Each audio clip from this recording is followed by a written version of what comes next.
Como está o cocô do seu filho? Olá, mamãe, eu sou a Emanuela, sou mãe, sou médica e atualmente estou me especializando em pediatria. O meu propósito é ajudar mães a cuidarem dos seus filhos com segurança. No vídeo de hoje, a gente vai conversar sobre cocô.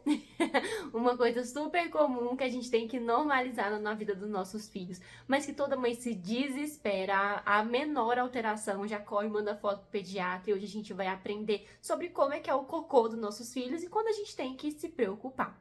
Vamos começar literalmente do começo. O bebê que acabou de nascer, quando o bebê mama somente no peito da mãe, ou seja, ele faz aleitamento materno exclusivo. Como é que a gente espera que seja o cocô dessa criança? Essa criança pode tanto fazer cocô depois de todas as mamadas, ou seja, fazer cocô umas 10 vezes por dia, aquele cocô líquido, amarelinho, que vai estar aqui na foto para você olhar, aquele cocô que parece um açafrão, né? Uma mistura de açafrão.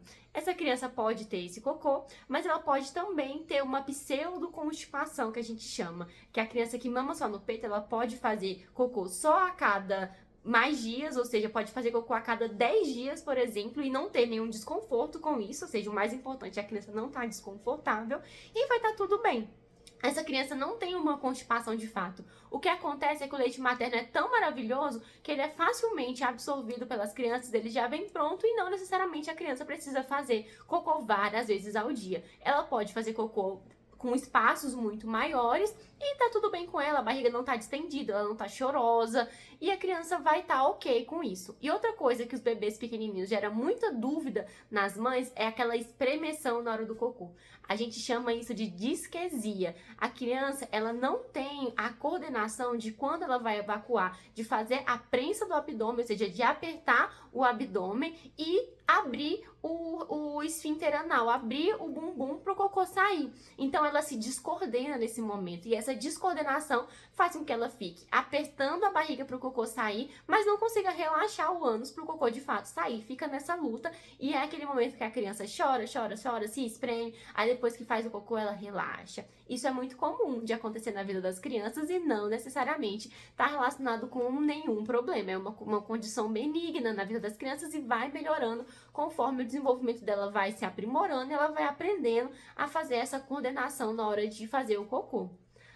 As crianças que mamam fórmula, elas já têm um padrão diferente de evacuação. E elas podem, se elas ficam muitos dias sem fazer cocô, elas podem ficar mais incomodadas com o abdômen mais distendido do que uma criança que não mama no peito. Então, essa orientação que eu acabei de falar não vale para as crianças que mamam fórmula. As crianças que mamam fórmula, elas precisam fazer cocô com uma frequência maior e não necessariamente elas vão ter a cor do cocô, aquela cor do açafrão, que é a cor do cocô do bebê que mama só no peito. Então, isso não vai ser um cocô diferente que essas crianças vai ter e varia muito a coloração das crianças que estão em uso de fórmula exclusivo. Inclusive, algumas dessas crianças que têm um padrão mais sofrido na hora da evacuação, a gente precisa considerar como é que tá a diluição dessa fórmula dessa criança, se essa fórmula tá adequada para a vida dessa criança, como é que tá a hidratação dessa criança consumindo a fórmula. Isso é uma avaliação muito mais delicada que precisa do pediatra para ser feita. Mas ao longo da vida dessa criança, ela vai crescendo, chega os 6 meses, ela começa a introdução alimentar e você vai ver que o cocô muda totalmente. A resposta para como é o cocô da criança na introdução alimentar é depende. Depende do que essa criança vai comer. E a gente consegue saber exatamente o que a criança comeu olhando para o cocô dela. Se ela comeu um milho, por exemplo, esse milho pode sair lá. Se ela comeu uma pitaia, por exemplo, vai ficar esse cocô aqui da foto, que pode dar muito susto em muita mamãe na hora que olha para esse cocô, que vê esse cocô vermelhinho, rosadinho, com um monte de pintinha e sai praticamente a pitaia inteira no cocô dessa criança e tá tudo bem. Isso não é alterado. O cocô da criança vai mudar conforme o que ela vai comer. E a criança chega aos 4 anos de idade e a gente espera que depois dos 4 anos de idade tenha diminuído a frequência dessas evacuações, com a criança ficando confortável. Pode ser que algumas crianças aos 4 anos, depois dos 4 anos de idade, continuem fazendo 2, 3 vezes cocô ao dia, mas o habitual é que essa criança, a partir dos 4 anos de idade, faça cocô só uma vez no dia. A gente precisa se preocupar com o cocô das crianças quando esse cocô gera sofrimento na vida dessa criança. Por exemplo, a criança, quando ela tem constipação, A história da constipação é mais ou menos assim. Constipação é quando a criança é presa, quando ela tem o intestino preso. E aí, quando tem o intestino preso. E a história da constipação é mais ou menos assim. É uma criança que bebe pouca água, uma criança que come pouca fibra, e a fibra e a água, elas precisam, o nosso intestino precisa disso para formar o bolo fecal, para formar o cocô. Então, quando essa criança bebe pouca água, come pouca fibra, as fezes ficam mais ressecadas, essa criança vai sentir dor na hora de evacuar. Por conta de as fezes estarem mais ressecadas, pode machucar o ânus dessa criança, fazer uma fissura, e essa criança, ela cria uma péssima relação com a evacuação, porque vai estar sempre doendo, porque vai ser um ciclo que vai estar só se repetindo ali. Quando dói, na hora de evacuar, ela tende a reter mais o cocô, e essa retenção dilata o reto dessa criança, a porção final do intestino dessa criança, consegue acomodar cada vez mais cocô ali, essa criança vai ficando cada vez mais constipada, e essa criança começa em algum momento a ter uma incontinência fecal. O que é isso? É quando a criança ela é tão constipada, que o cocô que está se produzindo lá no começo do intestino, ele começa meio que escorrer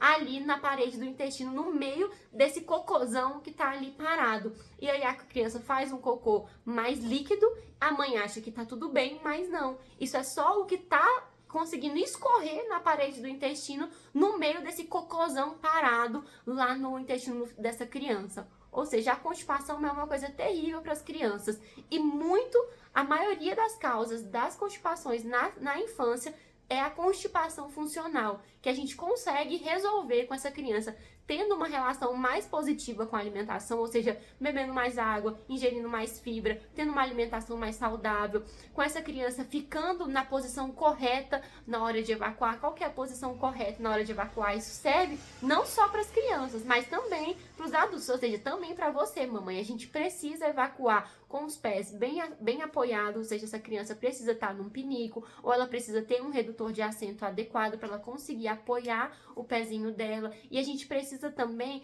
ter uma postura na hora de evacuar, que é igual essa foto aqui que eu tô mostrando para vocês, porque facilita o posicionamento do nosso intestino, da porção final do nosso intestino, para esse cocô sair com menos sofrimento. Ou seja, a gente precisa estar numa posição adequada na hora de evacuar. E a outra coisa, a gente precisa ter calma na hora de evacuar e estar concentrado, né? Não levar celular para dentro do banheiro.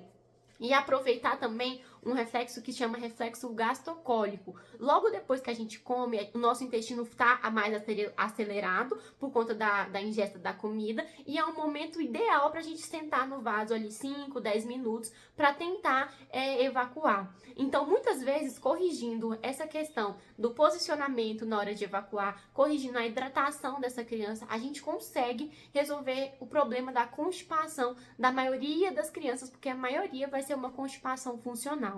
A hora que a gente tem que se preocupar com a constipação é quando tá saindo sangue, por exemplo, na hora da criança fazer cocô, ou a criança que teve um atraso na hora de liberar o mecônio, que é aquele primeiro cocô preto que sai logo quando a criança nasce. A criança que liberou o mecônio depois de 48 horas de vida, a gente precisa se preocupar, porque essa constipação pode não ser uma constipação funcional, pode ser uma constipação patológica. Essa criança pode estar tendo alguma doença. As crianças que têm alguma disfunção urinária junto com esse intestino mais preso, as crianças que têm alguma alteração ali no final da coluna, ou seja, uma criança que você olha as costinhas dela no final da coluna, tem um tufo de pelo, ou tem um carocinho, tem um fundinho diferente. Sempre quando você vê alguma alteração no finalzinho da coluna do seu filho, ali perto do bumbum, precisa de uma avaliação médica.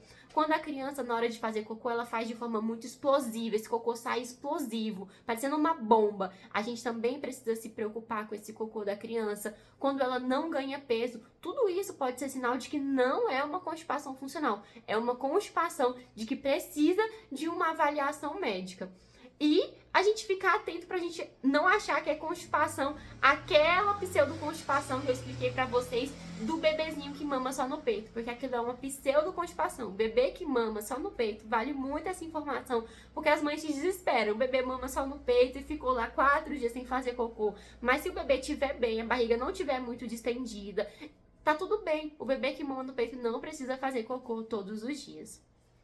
E o oposto da constipação é a diarreia. A diarreia é quando a criança tem um aumento na frequência de evacuação ao longo do dia, ou seja, ela faz mais do que 3 vezes, e ela também tem, junto com o aumento da frequência, uma alteração no aspecto, vamos dizer assim, dessa evacuação. A criança tem uma evacuação mais líquida. Vale lembrar também, é normal que a evacuação do bebê no começo da vida seja mais pastosa. O bebê, ele tende a ficar com o aspecto das fezes mais assim, vamos dizer, mais firme quando ele começa a introdução alimentar, ou o bebê que usa fórmula pode também ter um aspecto mais firme do cocô. Mas o bebê que mama só no peito, o bebê pequenininho, é normal que as fezes sejam mais pastosas. Mais líquida é quando a gente vai chamar, junto com o aumento da frequência, uma mudança do padrão nas evacuações dessa criança, é que a gente vai chamar de diarreia. E a gente precisa, na diarreia, a maioria das causas da diarreia são as diarreias, as gastroenterites agudas, né? E algum vírus foi ali no intestino dessa criança e fez ela ter diarreia. E essa diarreia aguda, ela pode durar até 14 dias. E o que mais preocupa a gente nessa diarreia é o estado de hidratação das nossas crianças. A gente precisa, no quadro de diarreia, que essa criança beba água, que ela ingira líquido, e a gente não achar que suco, ou que água de coco, por exemplo, substitui a ingesta de água. Não substitui. A gente precisa que a criança beba esses outros líquidos, mas que ela beba também água para se manter bem hidratada. A hora de procurar um médico na hora da diarreia é quando tá saindo sangue desse cocô, quando a criança tá muito prostrada, ou seja, muito molenguinha, quando ela não quer beber, quando ela não aceita beber os líquidos, quando essa diarreia tá associada com febre. É nessa hora que a gente precisa, ou quando essa diarreia dura mais tempo, né, que a gente precisa levar para avaliação médica. Mas fora isso, dá pra gente ficar em casa com essa criança e manter bastante hidratação. Se esse vídeo te ajudou a entender um pouco mais sobre o cocô do seu filho, curte e compartilha com aquela mamãe que também tem muita dúvida sobre o cocô. Se tiver ficado alguma dúvida, manda aqui pra gente também, que a gente também vai te responder. Um beijo e até a próxima!